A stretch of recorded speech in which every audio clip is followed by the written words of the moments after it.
Hello guys, welcome to my channel cinematic review movie explain in Hindi. इस video में हम the family man season 1 को explain करने वाले हैं। कहानी की शुरुआत समुद्र के बीचों बीच मौजूद एक जहाज से होती है, जहां हम 3 टेररिस्ट को देखते हैं, जिसमें से एक का नाम आसिफ, दूसरा मूसा रहमान और तीसरा अबू पाकर होता है। वे तीनों समुद्री रास्ते से होते हुए कोची, जो कि केरल में स्थित है, वहाँ पर जा रहे होते हैं। वे इंडिया में किसी मकसद से आए होते हैं, पर तभी पुलिस उन्हें चारों तरफ से घेर लेते हैं और वे तीनों पकड़े जाते हैं। अब यहाँ से सीन शिफ्ट होता है श्रीकांत तिवारी के घर में, जो कि इन सभी सीरीज का मेन कैरेक्टर है। श्रीकांत अपनी वाइफ सुचित्रा और अपने 2 बच्चे, जिसमें बेटी का नाम धृति और बेटे का नाम अथर्व के साथ रहता है। श्रीकांत एक सीक्रेट एजेंट होता है, जिसके बारे में उसकी फैमिली में किसी को नहीं पता होता है, और वो टास्क ऑर्गेनाइजेशन के लिए काम करता है। उसकी वाइफ कॉलेज की एक टीचर होती है। श्रीकांत अपने बच्चों को स्कूल ड्रॉप करने के बाद अपने दोस्त जेके तलपड़ी के साथ ऑफिस जाता है। ऑफिस में उनके बॉस मीटिंग के दौरान उन्हीं 3 टेररिस्ट के बारे में बातें करते हैं, जिसे हमने मूवी के स्टार्टिंग में ही देखा था।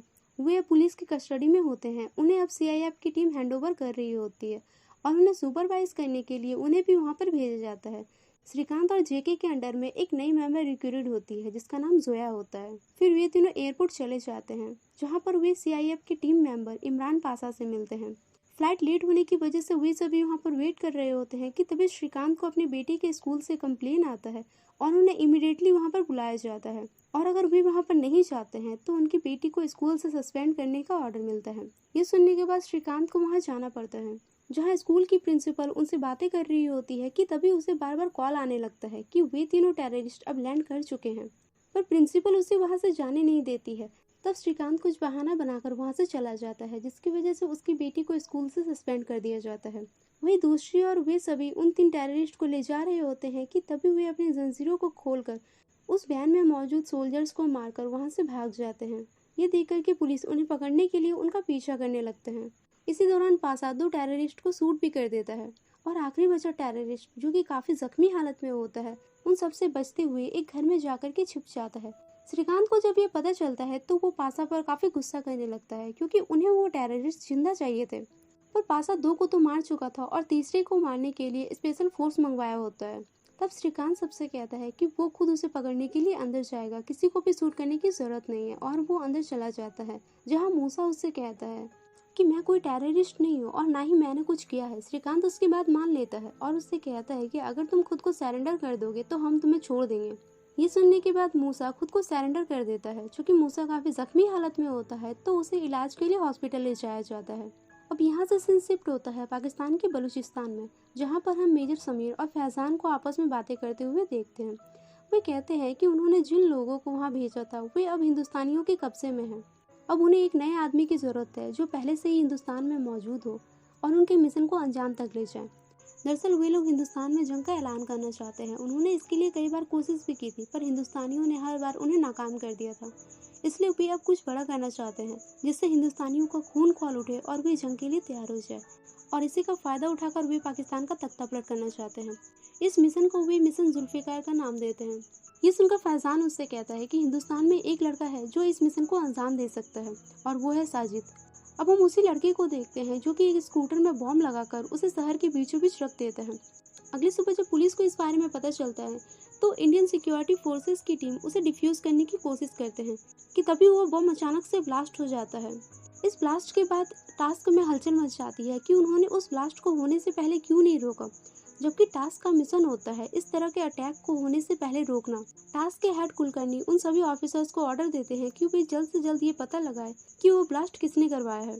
जिसके बाद श्रीकांत मूसा के पास जाता है, जो कि हॉस्पिटल में एडमिट होता है। श्रीकांत उससे पूछता है कि उसने आईसीसी कब ज्वाइन किया था। इस पर मूसा उसे बताता है कि 3 साल पहले उसने उस कंपनी को ज्वाइन किया था, जो कि पाकिस्तान में है, और वहाँ पर वो एक कंप्यूटर इंजीनियर था। वहीं पर वो आसिफ से भी मिला था, पर उसे वो काम बिल्कुल भी पसंद नहीं था, क्योंकि वहाँ के लोग उन्हें टॉर्चर किया करते थे और वो वहाँ से भागना चाहता था।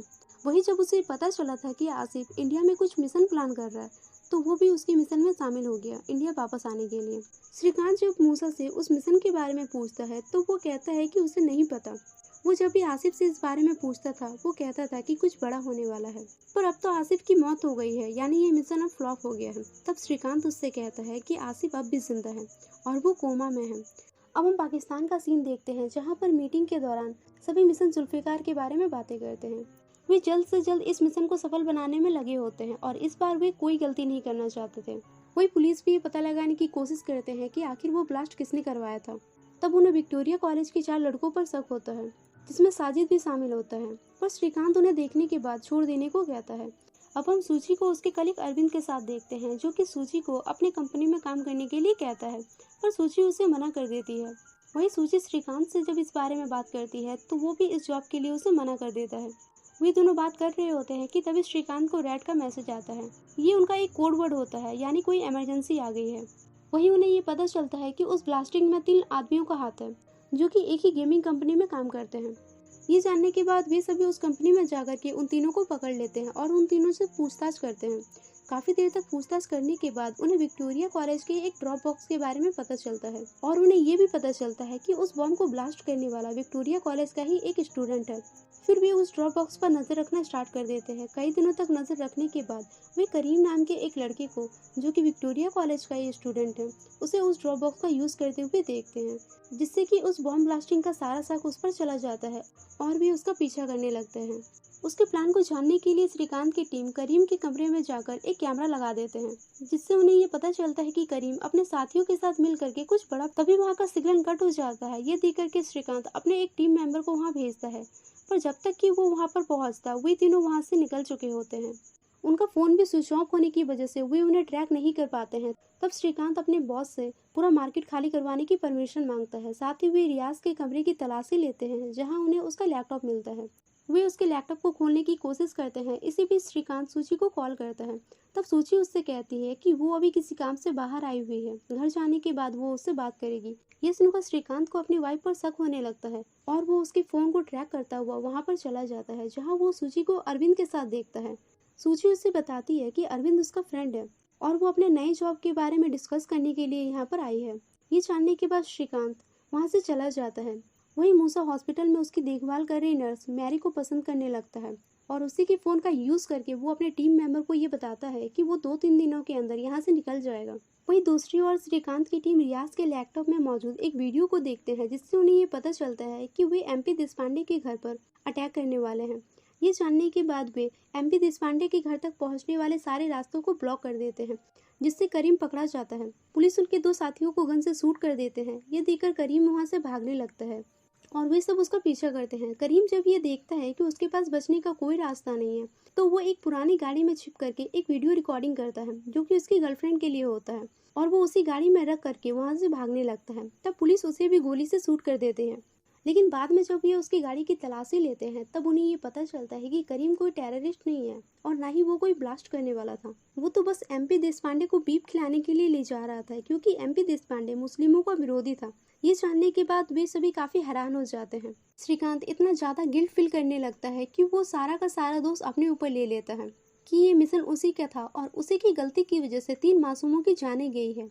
जिसके बाद श्रीकांत को श्रीनगर ट्रांसफर कर दिया जाता है। श्रीनगर जाने से पहले वो मूसा से मिलने के लिए हॉस्पिटल जाता है, जहाँ पर उन्हें ये पता चलता है कि आसिफ कोमा से बाहर आ गया है और वो 2-3 दिनों में अब ठीक हो जाएगा। फिर हम साजिद को देखते हैं, जो कि जेल से निकलने के बाद अल्ताफ से मिलता है। अल्ताफ उससे कहता है कि फैजान भाई ने तुम्हें श्रीनगर जाने को कहा है, उसके पास तुम्हारे लिए एक मिशन है। यहाँ पर हमें ये पता चलता है कि अल्ताफ ने जानबूझकर साजिद को जेल भिजवाया था, ताकि पुलिस का सारा शक करीम पर जाए और साजिद उनकी नज़रों से बच जाए। जिसके बाद साजिद श्रीनगर के लिए निकल जाता है। वही श्रीकांत भी श्रीनगर के लिए निकल जाता है। श्रीकांत को वहाँ पर मिशन जुल्फिकार को नाकाम करने के लिए भेजा जाता है, क्योंकि कुलकर्णी को ये पता चल गया था कि मिशन जुल्फिकार का एक स्लीपर सेल कश्मीर पहुंच चुका है। वहीं मूसा को जब ये पता चलता है कि आसिफ को अब होश आ चुका है, तो वो चुपके से उसके कमरे में जाकर के उसे जान से मार देता है। दरअसल मूसा एक मोस्ट वांटेड टेररिस्ट है। वो ICC का टॉप एजेंट है और उसका रियल नाम अल कातिल है। वो इस्तांबुल के सिया मस्जिद के सामने नवगैस का एक अटैक करवाया था, जिसमें तकरीबन 270 लोग मारे गए थे और ये आज तक का सबसे बड़ा अटैक था। और उसके इसी जज्बे को देखते हुए समीर ने मूसा को मिशन जुल्फिकार का सबसे खास बनाया था और इसी मकसद को पूरा करने के लिए वो इंडिया भी आया था। दूसरी ओर श्रीकांत श्रीनगर जाने के बाद अपने CO सलोनी से मिलता है, जिसे वो पहले से ही जानता था। वो उसे अपने मिशन के बारे में बताता है।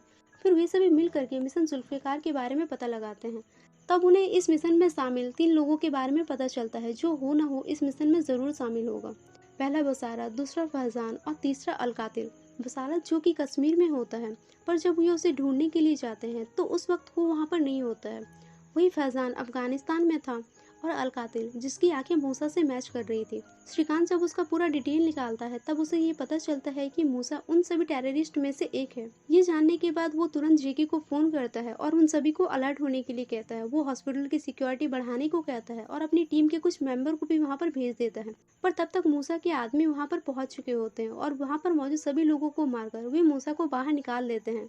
उनके अटैक में पासा मारा जाता है। वहीं मूसा जाने से पहले अपनी गर्लफ्रेंड को भी मार देता है और वहां से भाग जाता है। वहीं श्रीकांत की टीम को ये खबर मिलती है कि बसारत बारामुल्ला के पास एक गांव में शादी अटेंड करने के लिए आ रहा है, पर वे सभी उस गांव में जाने से मना कर देते हैं क्योंकि बारामुल्ला को पाकिस्तान का एक हिस्सा माना जाता है जहां किसी भी इंडियन का जाना मना होता है और अगर गलती से कोई वहां पर चला भी जाता है तो वे लोग उन्हें जिंदा नहीं छोड़ते हैं। उसी शादी में साजिद भी आया होता है बसारत से मिलने के लिए। वही साजिद की बात फैजान से होती है। श्रीकांत और उसके टीम मेंबर उनके बातों को ट्रेस करते हैं, पर वे दोनों किसी कोड वर्ड में बात कर रहे होते हैं जिन्हें वे समझ तो नहीं पाते हैं, पर उनके बातों बातों में हर बार वे चैटन का नाम ले रहे होते हैं। काफी देर तक सोचने के बाद श्रीकांत का शक मूसा पर जाता है। चैटन यानी मूसा। उनकी वॉइस को जब ये मैच करते हैं तब उन्हें ये पता चलता है कि एक आवाज फैजान का है और दूसरा किसका है इसके बारे में उन्हें नहीं पता चलता है। तब श्रीकांत अपना वेश बदलकर उस शादी में चला जाता है जहाँ पर वो साजिद को देखता है जिसे उसने पहली बार मुंबई के जेल में देखा था और उसका शक उस पर जाता है। वो उसका पीछा करने लगता है, पर उसे पकड़ने से पहले ही वहाँ के लोग उसे घेर लेते हैं और साजिद वहाँ से निकल जाता है। अब श्रीकांत के पास बस फैजान बचता है जिसके थ्रू वे मिशन जुल्फिकार का पता लगा सकते हैं और वो अपने एक फ्रेंड लिंटन जो कि पाकिस्तान में ही होता है उसकी मदद से वे फैजान के कॉल को ट्रेस करते हैं और उन्हें अपने कब्जे में ले लेते हैं। फिर श्रीकांत कुलकर्णी से बलूचिस्तान जाने की परमिशन मांगता है ताकि वो उस मिशन के बारे में जान सके। परमिशन मिल जाने के बाद श्रीकांत वहां जाकर के यूएसए सिक्योरिटी फोर्सेस के साथ फैजान के पास जाते हैं और बड़ी चालाकी से उसे सारा सच जानने के बाद उसे जान से मार देते हैं। उन्हें फैजान से ये पता चलता है कि फैजान और साजिद मिल करके दिल्ली में 9 अगस्त का अटैक करने वाले हैं। इस गैस का पूरा स्टॉक वे लोग पाकिस्तान से कश्मीर पहुंचा चुके हैं और वहां से साजिद उन सभी 9 अगस्त को दिल्ली ले जाने की तैयारी कर रहा है जहां पर मूसा इन सभी गैस को ब्लास्ट करने वाला है। इस अटैक के बाद जनरल अंसारी के पास पाकिस्तान का सारा कंट्रोल आ जाएगा और ये सारा प्लान उसी का है। फिर श्रीकांत ये भी कहता है कि समीर के पास इस अटैक की पूरी जानकारी है, इसलिए उन्हें पाकिस्तान के प्राइम मिनिस्टर से बात करके मेजर समीर को हिरासत में ले लेना चाहिए। वहीं पाकिस्तान के प्राइम मिनिस्टर तक जब ये बात पहुंच जाती है तो वे जनरल अंसारी से बात करके इस अटैक को रोकने के लिए कहते हैं। दोनों में एक डील होती है और फिर जनरल अंसारी इस मिशन को रोक देता है। वहीं मेजर समीर जो कि इस मिशन को लीड कर रहा था उसे अरेस्ट कर लिया जाता है। अब हम सूची को देखते हैं जो कि अपने ऑफिस के काम से अरविंद के साथ लुनावना जाती है। वहाँ पर उन दोनों के बीच में शायद कुछ होता है जो कि सीन में हमें दिखाया नहीं गया है, पर आते वक्त वे दोनों काफी सैड होते हैं। अब हम साजिद को देखते हैं जो कि कश्मीर से सारे नवगैस को दिल्ली ले जा रहा होता है। चूंकि श्रीकांत की टीम को सारे प्लान की जानकारी हो जाती है तो वे दिल्ली जाने वाले सारे रास्तों को ब्लॉक करवा देते हैं। साजिद के निकल जाने के बाद मेजर समीर बसारत को कॉल करके प्लान चेंज करने की बात करता है और वो साजिद को दिल्ली जाकर के अपने भाई चेतन से मिलने को कहता है क्योंकि वो जान चुका था कि पुलिस को सारे प्लान की जानकारी हो चुकी है और वे पूरे शहर में नाकाबंदी कर रखे हुए हैं। पर साजिद उनकी बात ना सुनते हुए वहाँ से आगे निकल जाता है। आगे श्रीकांत की टीम को देख करके उसका बैलेंस बिगड़ जाता है और उसकी गाड़ी खाई में जाकर के गिर जाती है, पर तब तक साजिद वहाँ से निकल चुका होता है। पर इतनी ऊंचाई से गिरने के बाद भी एक भी नवगैस लिंक नहीं होता है। ये देख करके श्रीकांत और उसकी पूरी टीम को लगता है कि उन्होंने मिशन जुल्फिकार को नाकाम कर दिया है। पर तभी हम साजिद को मूसा के पास जाते हुए देखते हैं। मूसा उसे बताता है कि जब वो आखिरी बार समीर से मिला था तो उसने उसे प्लान बी के बारे में बताया था, क्योंकि समीर को ये पता चल गया था कि मिशन जुल्फिकार किसी न किसी तरह से रोक दिया जाएगा, इसलिए उसने मूसा को प्लान बी के लिए पहले से ही तैयार कर रखा था जिसके बारे में बस मूसा और समीर को ही पता होता है। प्लान बी में होता ये है कि वे दिल्ली में मौजूद एक केमिकल फैक्ट्री का यूज करके डेंजरस गैस को लिंक करना चाहते हैं ताकि पूरे हवा में टॉक्सिन गैस फैल जाए जिससे लाखों लोगों की जान जा सकती है। इस मिशन को कामयाब बनाने के लिए वे उस कंपनी के केमिकल इंजीनियर वैभव को डरा धमकाकर उससे ये काम करवाते हैं। वहीं श्रीकांत की टीम जब मिशन जुल्फिकार के फ्लॉप होने की खुशी मना रहे होते हैं तब उन्हें एक वॉइस रिकॉर्डिंग मिलती है जिसमें समीर और बसारत के बीच में लास्ट टाइम बात हुई थी। उस रिकॉर्डिंग को सुनने के बाद वे समझ जाते हैं कि समीर ने दूसरा प्लान पहले ही बना रखा था और ये अटैक अब रुकने वाला नहीं है और वे दिल्ली इसे रोकने के लिए निकल जाते हैं। तो सारे न्यूज़पेपर, मीडिया, टीवी में साजिद और मूसा को पकड़ने की न्यूज़ दे दी जाती है, जिसे देखकर के एक आदमी जहां पर मूसा की मां काम करती है वो पुलिस को खबर करता है। पुलिस उनकी मां को श्रीकांत के पास ले जाते हैं। वहीं श्रीकांत की टीम को छानबीन के दौरान वैभव के बारे में पता चलता है जो कि एक केमिकल कंपनी में काम करता है तब वो ये समझ जाते हैं कि मूसा और साजिद उसी कंपनी के गैस का यूज करके उसे ब्लास्ट करने वाला है और छानबीन के लिए जोया और मिलिंद वहाँ पर चला जाता है। लेकिन तब तक साजिद और मूसा केमिकल को लिंक कर चुके होते हैं, जिसके 2 घंटे के बाद पूरा दिल्ली तबाह हो जाएगा। जिसके बाद वे बेबब को मारकर वहां से निकल जाते हैं। तभी मिलिंद और जोया वहां पर पहुंचते हैं, पर वहां की सिक्योरिटी उन्हें प्लांट में जाने नहीं देते हैं क्योंकि वो मूसा के ही आदमी थे। वे छिपते हुए उस प्लांट के अंदर चले जाते हैं और वहां पर छानबीन करने लगते हैं कि तभी वहां की सिक्योरिटी उन पर गन फायरिंग करने लगते हैं। उन दोनों के बीच फायरिंग होने लगती है तो उधर मूसा जब भाग रहा होता है तभी एक जगह पर टीवी में वो अपनी माँ को देखता है। ये देख करके वो डर जाता है कि कहीं वे लोग उसकी माँ को कुछ कर ना दे, इसलिए वो कुछ टाइम के लिए इस प्लान को रोकने की बात करता है। पर साजिद उसे ऐसा नहीं करने देता है। दोनों के बीच लड़ाई होती है और साजिद मूसा को मार देता है। श्रीकांत और जेके को जब ये पता चलता है तो वे एक्सीडेंट वाली जगह पर चले जाते हैं। उधर प्लांट में उन सभी के बीच फायरिंग चल रही होती है। मिलिंद श्रीकांत को कॉल लगाता है पर श्रीकांत अपना फोन ऑफिस में ही भूल जाता है। वहीं जहरीली गैस लीक होना शुरू हो जाता है जो कुछ ही टाइम में पूरे दिल्ली को तबाह कर सकता है। पर ये सीन यहीं पर कट हो जाता है और इसी के साथ सीजन 1 खत्म हो जाती है। पर क्या उस गैस से पूरा दिल्ली तबाह हो जाएगा या वक्त रहते ही उसे रोक दिया जाएगा? आगे क्या होगा ये हम सीजन 2 में देखेंगे। तो गाइस, इस मूवी की एक्सप्लेनेशन आपको कैसी लगी हमें कमेंट में जरूर बताएं और साथ साथ अगर आप मेरे चैनल पर नए हैं तो मेरे चैनल को सब्सक्राइब जरूर करें। Thanks for watching.